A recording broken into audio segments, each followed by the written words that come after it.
Simulation exercise dan penggunaannya bersama saya Esther Widi Andangsari. Melalui video ini, mahasiswa dapat menjelaskan kembali prinsip penting dalam penggunaan simulation atau exercise pada assessment center dan menjelaskan keuntungan dan kerugian simulasi model home ground dan off the shelf. Jenis simulasi apa yang paling banyak digunakan di dalam assessment center? Menurut Thornton ketiga, Rapp dan Hoffman tahun 2015, setidaknya ada beberapa jenis simulasi atau exercise yang banyak digunakan di dalam proses assessment center. Di antaranya adalah role play, written case analysis, leaderless group discussion, oral presentation, in basket atau in tray, oral fact finding, dan business game. Dimensi yang umum diakses lewat simulasi jenis ini, untuk role play, dimensi yang biasanya diakses antara lain problem analysis, decision making, leadership, dan oral communication. Untuk leaderless group discussion, dimensi yang biasanya diakses antara lain problem analysis, decision making, teamwork, dan oral communication. Untuk in basket atau in tray, dimensi yang biasanya diakses antara lain planning and organizing, written communication, leadership, dan delegation. Untuk case analysis, dimensi yang biasanya diakses antara lain problem analysis, decision making, planning and organizing, dan written communication. Untuk business game, dimensi yang biasanya diakses lewat simulasi ini antara lain leadership, teamwork, planning and organizing, dan leadership. Apa yang perlu diperhatikan dalam memilih jenis simulasi? Setidaknya ada beberapa hal yang perlu diperhatikan dalam memilih jenis simulasi. Bila dikaitkan dengan tujuan assessment center, seperti untuk seleksi, maka perlu diperhatikan bahwa simulasi atau exercise yang dipilih haruslah yang relevan terhadap target job yang diassess. Dan karena ini untuk kepentingan seleksi, kita akan memisahkan orang-orang yang memang layak masuk dalam organisasi dan orang-orang yang tidak, maka haruslah highly standardisasi. Betul-betul memenuhi kualifikasi mengenai reliability dan juga validity. Kemudian ada baiknya untuk menggunakan tools di dalam pekerjaan yang nyata, itu juga digunakan pada saat proses assessment center untuk tujuan seleksi. Sehingga akan terlihat dengan betul apakah orang ini memang sesuai untuk menduduki posisi tersebut atau tidak.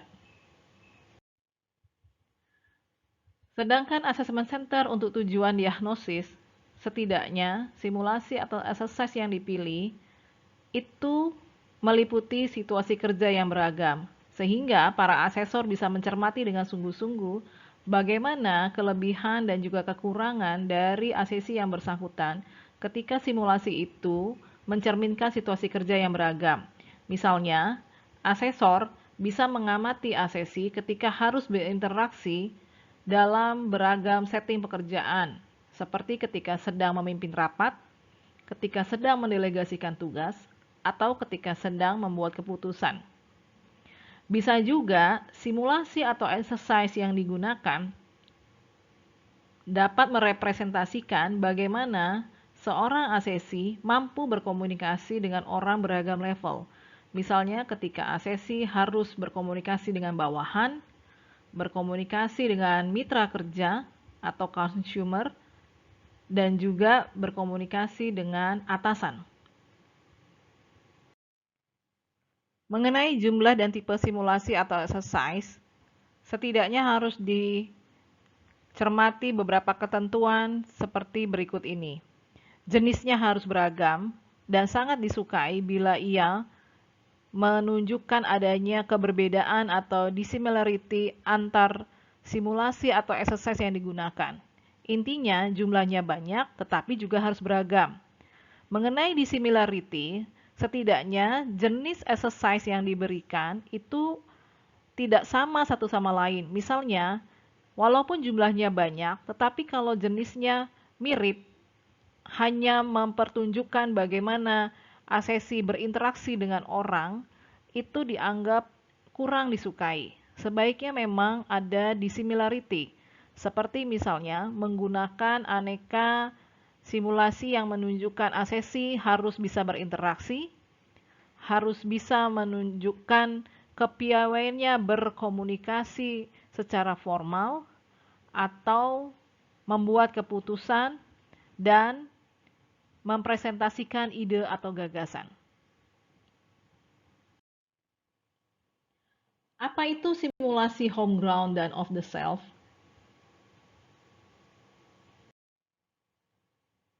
Simulasi yang bersifat home ground adalah simulasi yang dibuat berdasarkan kebutuhan atau bisa disesuaikan dengan kebutuhan, custom atau tailor-made exercise.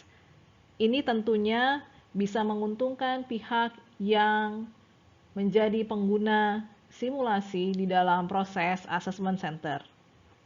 Namun biasanya simulasi model home ground ini belum melalui proses uji coba. Sementara off the shelf exercise merupakan jenis simulasi atau exercise yang dibeli jadi di satu organisasi yang menjual simulasi atau exercise tersebut. Biasanya, model ini sudah diuji cobakan dalam setting industri yang beragam. Setelah menyimak video ini, Anda diminta untuk mengerjakan satu tugas kecil. Cobalah untuk menuliskan advantage dan disadvantage dari kedua jenis exercise ini, yaitu home ground exercise dan off the shelf exercise. Jangan lupa untuk disertakan juga penjelasan dari advantage dan disadvantage yang Anda tuliskan. Selamat mengerjakan.